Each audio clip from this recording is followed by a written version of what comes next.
हरे कृष्णा। आज की इस क्लास में सभी भक्तों का स्वागत है। हम कीर्तन से स्टार्ट करेंगे। जय राधा माधव कुंज बिहारी,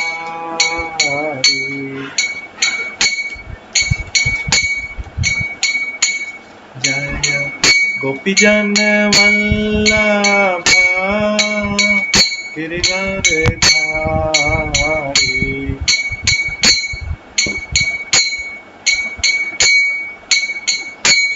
यशोदनंदन व्रज जन रंजन,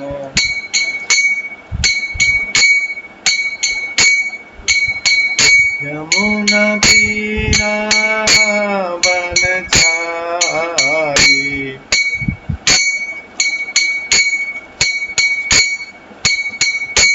जय राधा माधव कुंज बिहारी,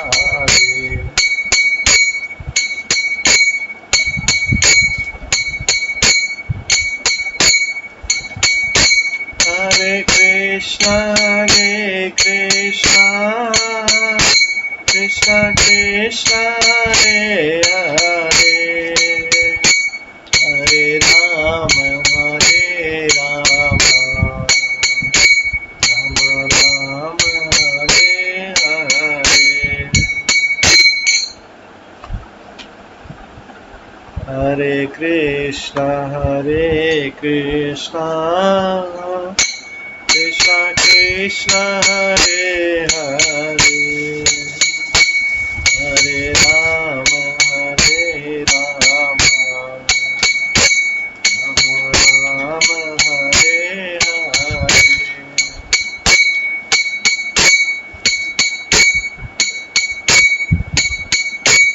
हरे कृष्णा कृष्णा कृष्णा हरे हरे, हरे राम राम हरे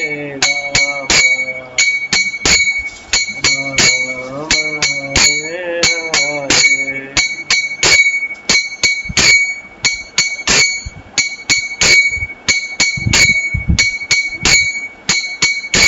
हरे कृष्णा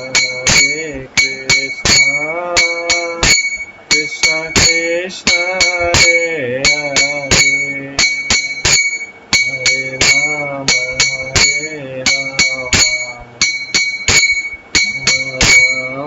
हरे हरे।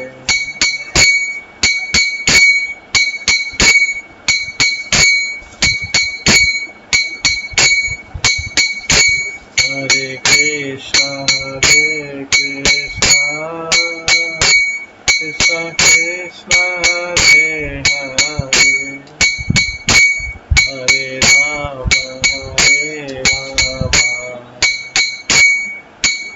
राम हरे हरे।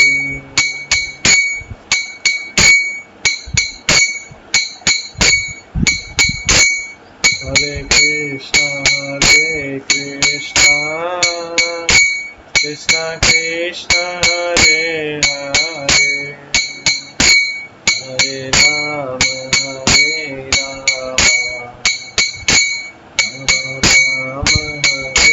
हरे।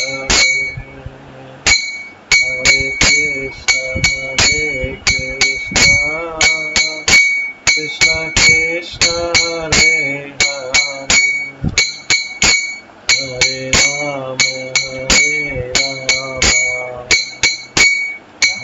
राम हरे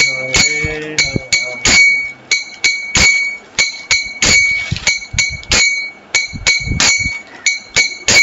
हरे कृष्णा कृष्णा हरे हरे, हरे राम राम हरे हरे।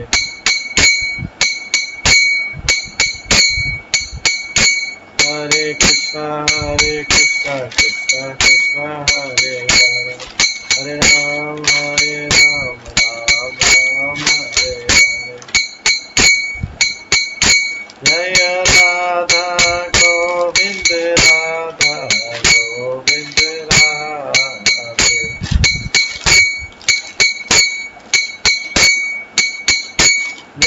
राधा माधव राधा माधव राधे।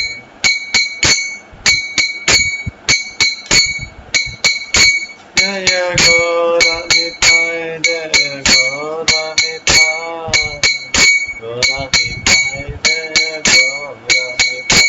जय जय प्रभुपाद प्रभुपाद प्रभुपाद जय जय प्रभुपाद।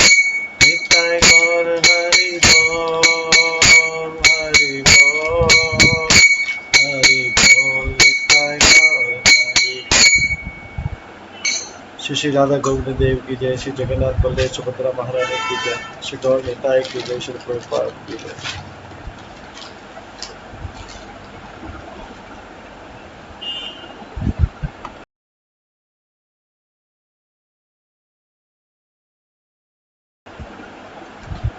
हरे कृष्णा। तो कल हम श्री कृष्ण संहिता के 6वें चैप्टर से श्रवण कर रहे थे, जिसमें भगवान कृष्ण की लीलाओं के बारे में वर्णन किया गया है।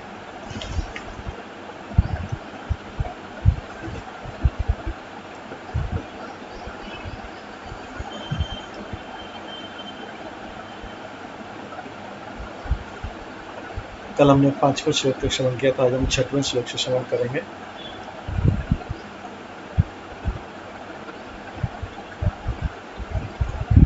छठे श्लोक तक हो गया था, उसके बाद जिसमें द्वारका की लीलाएं चल रही थी, आज हम 7वें श्लोक से करेंगे। 7वें श्लोक है मान्मयश्च राधायां सत्ते भामां कलां शुभम उपये में हरिप्रीत्या मणि उद्धार चलेन च। जो सत्य भाम, जो समयंतक मणि खो गया था, उसके मिलने पर भगवान ने सत्यजीत की पुत्री सत्यभामा से विवाह किया। जो राधा रानी का ही अंश है, राधा रानी का मान अंश। ये सब कृष्ण लीलाएं चल रही हैं। 8वें श्लोक में माधुर्य अल्लादिनी शक्ते प्रतिच्छया स्वरूपतः रुक्मणी यादा महिषोस्ता कृष्ण से अंत पूरे किला। कृष्ण की 8 रानी हैं, जिनमें रुक्मणी मुख्य है। ये सब भगवान की अलादिनी शक्ति के प्रतिबिंब है और भगवान कृष्ण को बहुत प्रिय है। 9वां श्लोक ऐश्वर्ये फलवान कृष्ण सनातनेर विस्तीर्यतः सात्वतां वंश समृद्धि द्वारकायं सतां हृदि।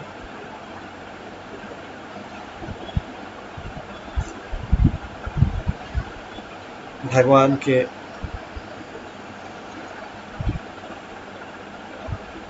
जो भावनाएं हैं, माधुर्य रूप में जो भावनाएं हैं, वो टूटती नहीं है। भगवान के जो सेंटीमेंट्स, स्वीट रूप में भगवान के जो सेंटीमेंट है, वो टूटते नहीं। बट भगवान के जो द्वारका में सेंटीमेंट है,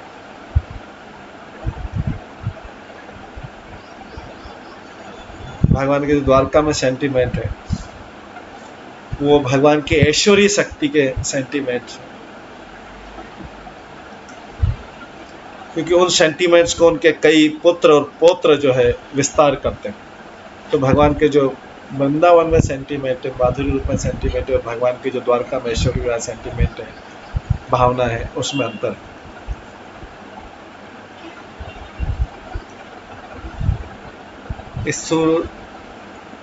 स्तूलार्था बोधके ग्रंथे न तेषाम् अर्थ निर्णय पृथक रूपेण कर्तव्य शुद्धिय प्रथियाम तुता। इस ग्रंथ में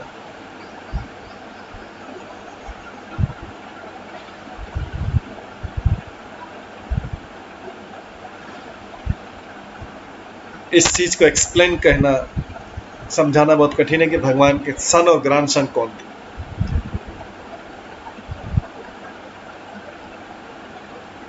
इसको किसी दूसरे ग्रंथ में विस्तार से बताना चाहिए। आगे है 11वें श्लोक में, अद्वैतम रूपिणाम दैत्यम हत्वा काशीम रमापति हरे धाम दहत कृष्णस्य तद्दुष्ट मत पीठकम।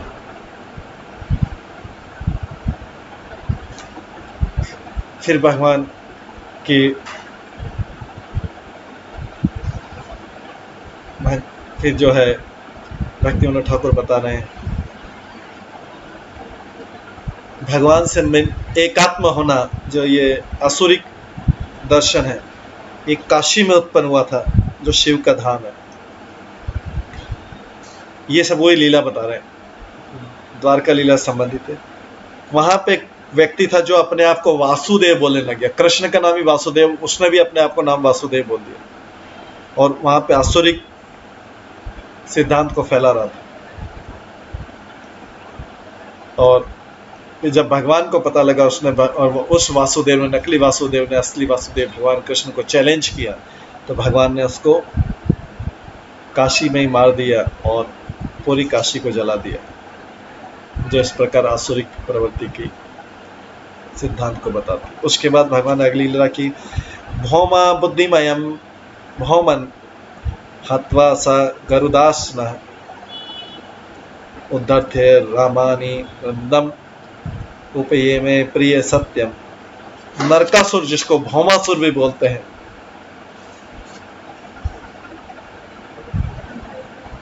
क्योंकि वो भगवान परम सत्य भगवान को मंडन या लौकिक मानता है, तो भगवान जो गरुड़ के ऊपर बैठते हैं, उन्होंने नरकासुर को या भौमासुर को मारा।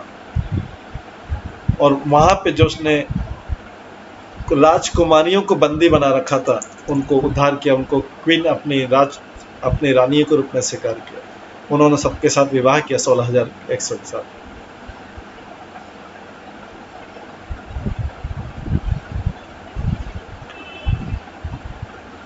तो यहाँ भक्तिविनोद ठाकुर बता रहे हैं कि मूर्ति और विग्रह में अंतर है। भगवान परम सत्य भगवान को मूर्ति मानना मूर्खता है। सर्विंग, भगवान के विग्रह को सर्व करना और मूर्ति पूजा करना, दोनों में अंतर है। जो विग्रह पूजा करना है ये परम सत्य है। जो मूर्ति पूजा है मतलब है भगवान को भौतिक रूप में स्वीकार करना।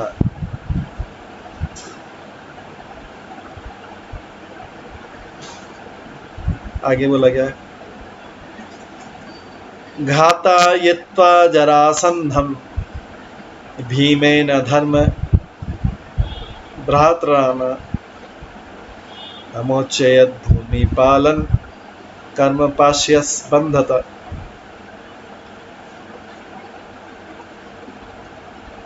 इसके बाद भगवान की कृपा से भीमसेन ने जरासंध को मारा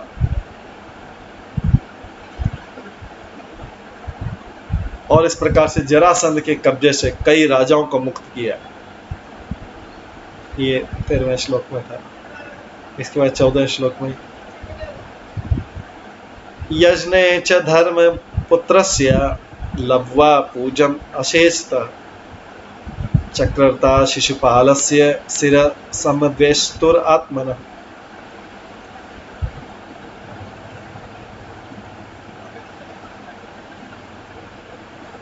भगवान ने युधिष्ठिर के राजसु युग में अपनी असीमित पूजा स्वीकार की। सबने उनकी सर्वश्रेष्ठ व्यक्ति के होते के नाते, अग्रज व्यक्ति होने के नाते सबने उनकी पूजा की। उसी पूजा में शिशुपाल उनका सम्मान नहीं सहन कर पाया भगवान को, तो भगवान ने शिशुपाल का सिर काट दिया, वध किया। शिशुपाल जो ईर्ष्या की व्यक्तित्व। 15वां श्लोक है, कुरुक्षेत्र रणे कृष्णो धरा भारम निर्वर्त्य समाज रक्षण कार्यम अकरोत करुणामय।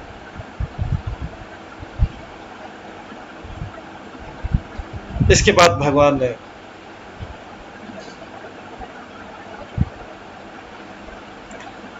शिशुपाल को मारने के बाद भगवान ने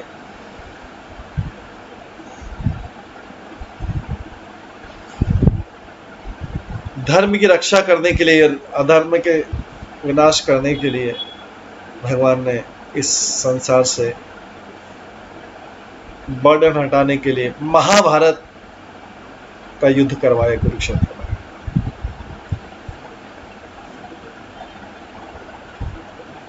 उसके बाद नारद मुनि ने भगवान की अद्भुत लीला देखी। नारद मुनि एक बार द्वारका में गए, ये 16वें टेक्स्ट में आता है, 16वें श्लोक में आता है।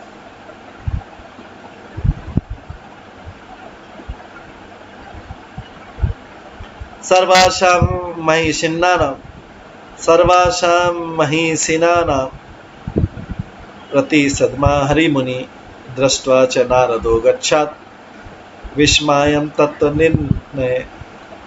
नारद मुनि ने द्वारका विजिट किया, वहां पे देखा, आश्चर्यचकित रह गए। भगवान के गुणों को देख के आश्चर्यचकित रह गए, बिकॉज उन्होंने कृष्ण को एक साथ 16,000 रानियों के घर में देखा, महलों में देखा। भगवान एक साथ सब जगह प्रेजेंट थे।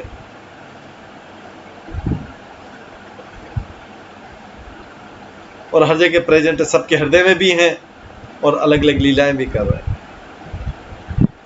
भगवान की जो सर्वव्यापक लीला है,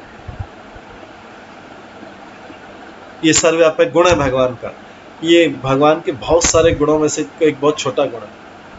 उसके बाद है कदरिया भाव रूपेश धन्वंतक्रो हतस्तता सुभाद्रम धर्मम भ्रात्रे ही नारायण दत्तावन प्रभु। दंतवक्र जो असभ्य व्यक्तित्व है, वो भगवान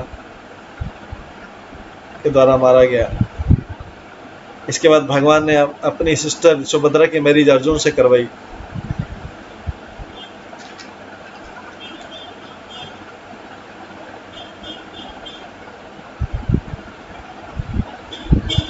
भगवान की जो संगिनी है सुभद्रा, उसके लिए भगवान ने एक डिवोटी वर को सेलेक्ट किया।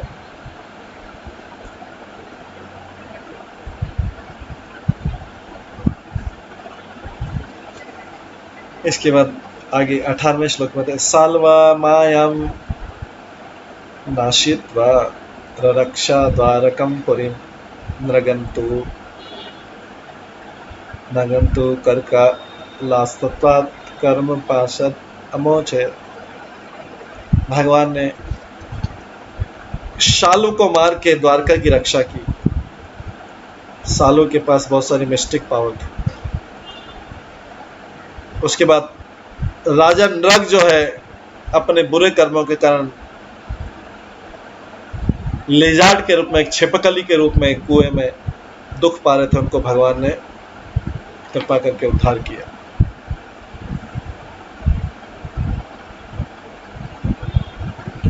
उन्हें श्लोक में सुदामाना प्रीति दत्तम च तांदूलम भुक्तवान हरि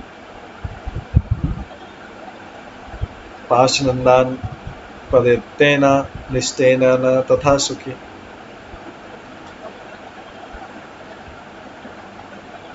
अगर भगवान का कोई भक्त नहीं है और कितना भी रिलिशेबल, कितना भी स्वादिष्ट आइटम भगवान को ऑफर करे, वो स्वीकार नहीं करते हैं। बट अगर ऑर्डिनरी आइटम है, छोटा सा भी आइटम है, अगर भगवान के भक्त द्वारा, प्रेम के द्वारा दिया जाए तो भगवान उसको स्वीकार करते हैं। ये भगवान ने जब सुदामा के राइस खाए थे तब बताया।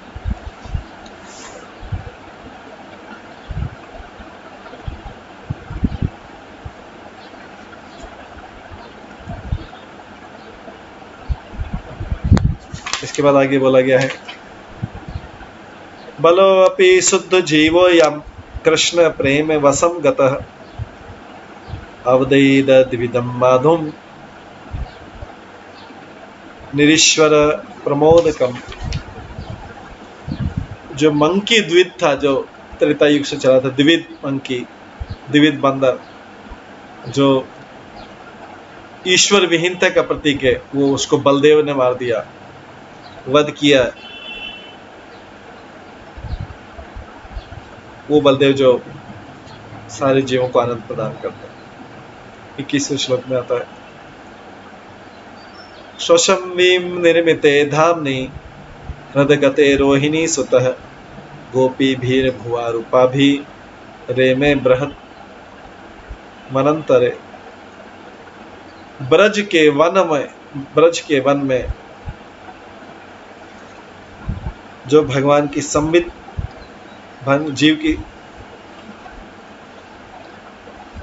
जीव की संबित शक्ति का प्रकाश है, वहां पे बलदेव जी ने गोपियों के साथ अपनी लीलाएं की और उनमें आनंद प्रदान किया। भक्तानां हृदये शाश्वत कृष्ण लीला प्रवर्तते नटो अपि स्वपुरं याति भक्तानां जीवनन्ते। ये सारी लीलाएं भक्तों के हृदय में स्थित है, और जब भक्त लोग अपना भौतिक शरीर त्याग देते हैं तो ये लीलाएं भी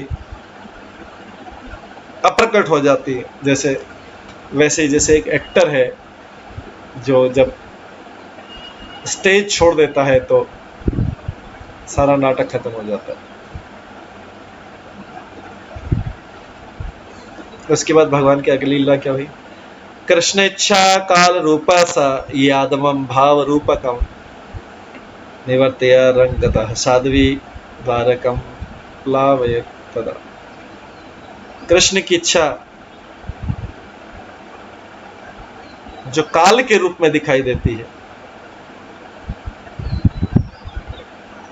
उन्होंने यादवों को, यदुवंशियों को अलग कर दिया, भगवान कृष्ण की लीला से अलग कर दिया। अभी समय आ गया था कि भगवान कृष्ण अपनी लीलाओं को खत्म करने वाले थे, तो पहले यदुवंश को खत्म किया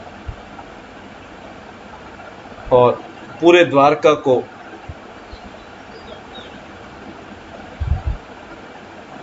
विस्मृति के सागर में डुबो दिया। सब लोग लीलाएं भूल जाए।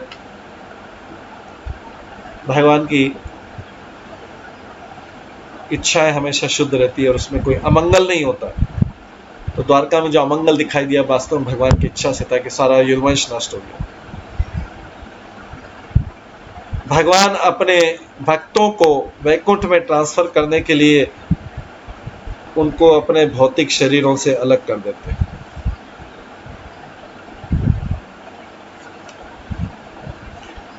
भगवान की लीला के आगे कुछ श्लोक है, प्रभाषे भगवत ज्ञाने जरा क्रांतम कलेवरम परस्पर विविधेना मोचयम आशनंदिनी। भगवान की इच्छा जो सबको हैप्पीनेस देती है,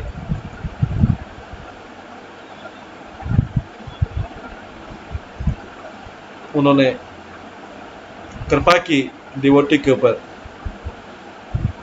जिससे डिवोटीज ने भगवान को डिवोटीज ने अपनी ओल्ड बॉडी, जो घिसी पिटी बॉडी थी, उसको प्रभाग क्षेत्र में त्याग दिया। सभी यदुवंशियों ने शरीर को छोड़ दिया। जब बॉडी यूजलेस हो जाती, व्यर्थ हो जाती, तो शरीर के सारे अंग एक दूसरे से सहयोग नहीं करते हैं और झगड़ा करते हैं। स्पेशली डेथ के समय सारे जीव के पार्ट्स एंड पार्सल सेंसलेस हो जाते हैं, पर डिवोटी के हृदय में रिमेम्बरेंस, भगवान की जो याद है वो कभी भी खोती नहीं। कृष्ण भाव स्वरूपो अपि जरा क्रांति कलेवर निर्गतो गोकुल प्राप्तो महिमनी स्वे महीयते। ये शरीर छोड़ते समय भक्तों के हृदय में जो मूड रहता है, उसके कारण जो प्योर सोल है, शुद्ध आत्मा है, वो उच्च स्थानों में जाती, ग्लोरियस पोजीशन में जाती, और इस तरह से जो भक्त है वो वैकुंठ के गोलोक धाम में निवास करते हैं। इस तरीके से ही भगवान के पास टाइम जो लीला है, वृंदावन द्वारका की लीला है, वो कुछ लीला का वर्णन किया गया, वो खत्म होती है। इसके बाद 7वां अध्याय चालू होता है। कृष्ण की लीलाओं पर कुछ और विचार किया जाएगा। पहले जैसे डिस्क्राइब किया था कि वैकुंठ कैसे बनता है, भगवान की संदिनी शक्ति से बनता है। भगवान की जो आध्यात्मिक शक्ति के संधिनी रूप से बनता है। वैकुंठ के 3 भाग होते हैं। स्वीट डिवीजन मतलब माधुरी भाग, और अपुलेंट डिवीजन मतलब ऐश्वर्य भाग, और इम्पर्सनल डिवीजन मतलब जहां पे भगवान को फॉर्मलेस, वो भी वैकुंठ, ब्रह्म ज्योति वाला भी पार्षद वैकुंठ में आता है। तो जो इम्पर्सनल, जो भगवान का निराकार भाग है, वो कवर है जो वैकुंठ का।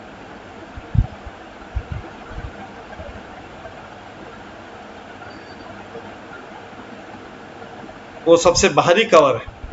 उसके अंदर है भगवान का आउटर अपार्टमेंट और नारायण का है, और जो इनर है अंदर का है वो गोलोक है। जो निराकार होते हैं, ब्रह्म ज्योति में विलीन मायावादी रहते हैं, निराकार रहते हैं, वो ब्रह्म धाम में पहुंचते हैं, जिसको इम्पर्सनल या निराकार भाग बोला जाता है। वो यहाँ के माया के शोक से तो मुक्त हो जाते हैं, लेकिन जो डिवोटी होती है, भगवान के ऐश्वर्य की पूजा करते हैं, तो नारायण धाम में जाते हैं, वहां पे निर्भय हो जाते हैं। जो भगवान के इस माधुरी रूप की पूजा करते हैं, वो भगवान के सबसे अंदर वाले भाग में जाते हैं, धाम के वैकुंठ के सबसे अंदर वाले भाग में जाते हैं, और रेलिश करते हैं, आनंद पाते हैं इसका, कृष्ण अमृत का। तो शोक से रहित होना, भय से रहित होना,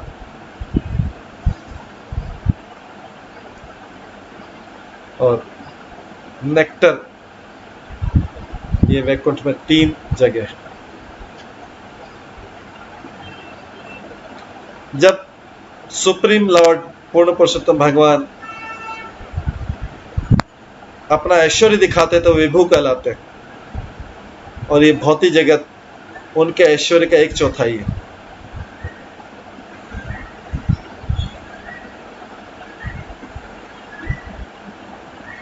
लेकिन गोलोक में भगवान के जन्म से लेकर, भगवान से प्रकट से लेकर भगवान के अप्रकटे तक सारी लीलाएं गोकुल में होती है। जो गोकुल का मूड है, भाव है,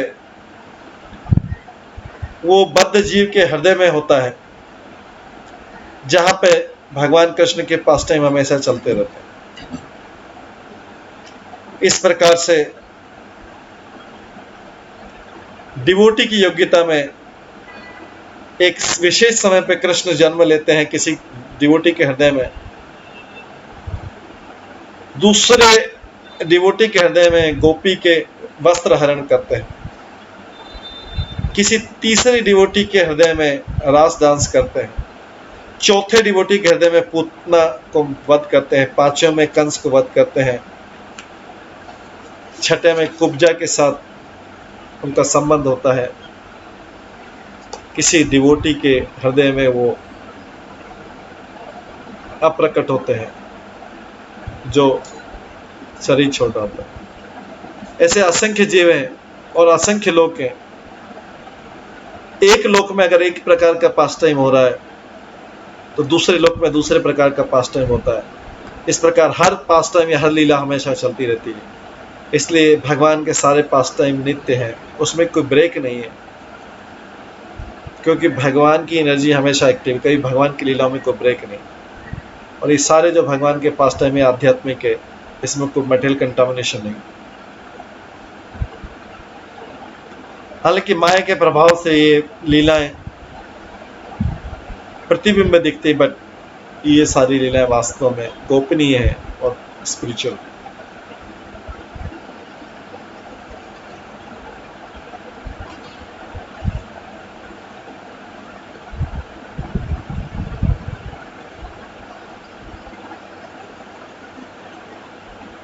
इस प्रकार से भगवान की ये लीलाएं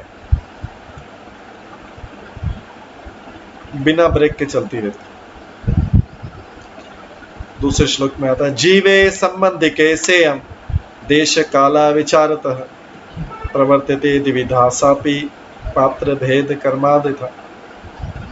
ये सारे लीलाएं गोकुल में लगातार चलती रहती है, पर जो बद्ध जीव है उन्हें सापेक्ष रूप में देखता है, तुलनात्मक रूप में देखता है। हर एक पास टाइम अलग अलग दिखता है, हर एक लीला अलग दिखती है, क्योंकि बद्ध जीव का जो स्वभाव है वो समय, स्थान और व्यक्ति के कारण चेंज होता है।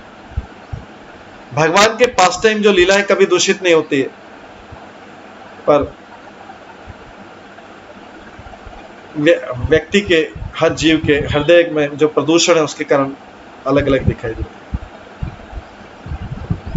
जो आध्यात्मिक जगत में लीलाएं हो रही है वो सब जो है बद्ध जीव की आत्मा को, बद्ध जीवों को नहीं दिखाई देती। हालांकि उनमें से कुछ को समाधि के द्वारा साक्षात्कार किया जा सकता है।